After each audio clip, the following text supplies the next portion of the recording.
High বন্ধুরা, আজকে একটা নতুন রেসিপি নিয়ে চলে এসেছি। দেখুন, এটা হচ্ছে নিরামিষ রান্না, সাদা পনির আলুর একটা তরকারি। খুব সুন্দর একটা রেসিপি আপনাদের সামনে নিয়ে এসেছি। প্রথমে কড়াইটাকে গরম করছি। ননস্টিকটা গরম হয়ে গেলে তেল দিয়ে, সাদা তেল দিয়ে তেলটা গরম করলাম। তারপরে পনিরগুলো ছেড়ে একটু ভেজে দিলাম। যতক্ষণ না ব্রাউন কালার হয় ততক্ষণ নাড়তে চাড়তে থাকবো।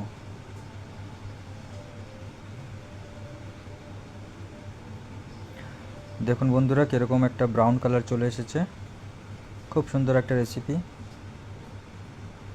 আমার একটা বোন আছে, তুলিকা, ও আমাকে সাজেস্ট করেছিল সকালবেলা এই রেসিপিটা করতে, তাই আমি করলাম। পনিরটা একটু গরম জলে, উষ্ণ গরম জলে একটু ডুবিয়ে রাখলাম তাকে সফট হয়। বা তেলটা একটু গরম করে পাঁচফোড়ন ছেড়ে দেবো। ভালো করে নাড়িয়ে চাড়িয়ে মিক্স করে নেব।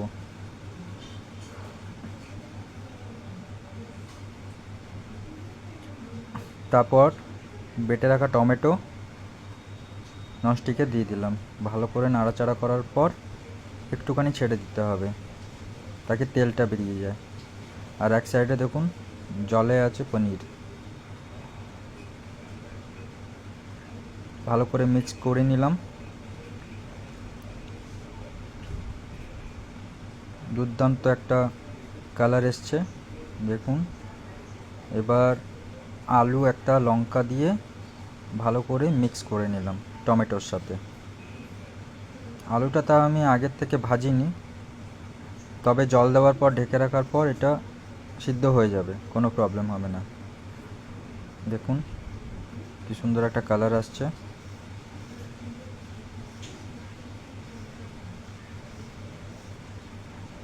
Hello, hi. দেখুন তেলটা কি সুন্দর ছাড়ছে। এবার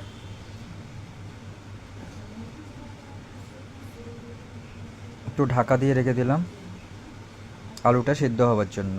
আলুটা মোটামুটি সিদ্ধ হয়ে এসেছে। তারপর আমি ক্যাপসিকাম আর 3-4টে কাঁচা লঙ্কা ছেড়ে দিলাম।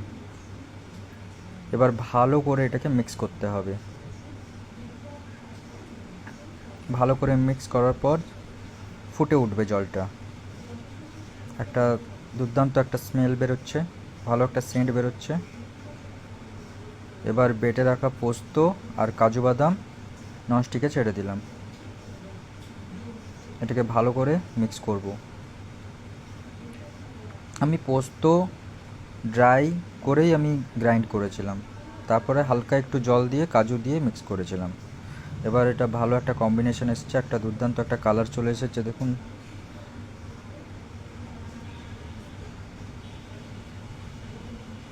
আমি যেহেতু পনিরের একটা রেসিপি বানাচ্ছি, তো আমি এটা মাখা মাখা করব, বেশি ঝোল করব না। আর আমি লবণটা দিয়ে দিয়েছিলাম, সেটা ক্যামেরায় আমি দেখাতে পারিনি। আর দেখুন পনিরগুলো কি সুন্দর নরম হয়ে এসছে।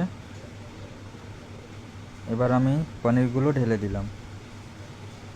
পনিরের জলটাও ওর মধ্যে ঢেলে দিয়েছিলাম। এটা ভালো করে এবার মিক্স করতে হবে।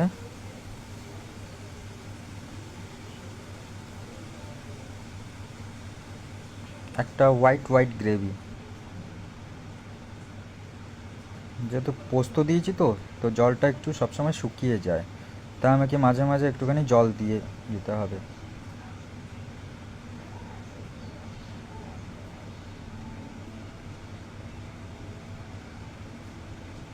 মিক্স করার পর আমি একটু এর মধ্যে বাটার দিয়ে দিলাম। খুব সুন্দর একটা সেন্ট বেরোচ্ছে বন্ধুরা। আমার তো এখনই খিদে পেয়ে যাচ্ছে। তারপর আমি একটু গরম মশলা দিয়ে দিলাম এর মধ্যে। গরম মশলা দেওয়ার পরই কিন্তু আমি বাটার পনিরটা দিলাম। বাটারটা ভালো করে মিক্স করে নিলাম।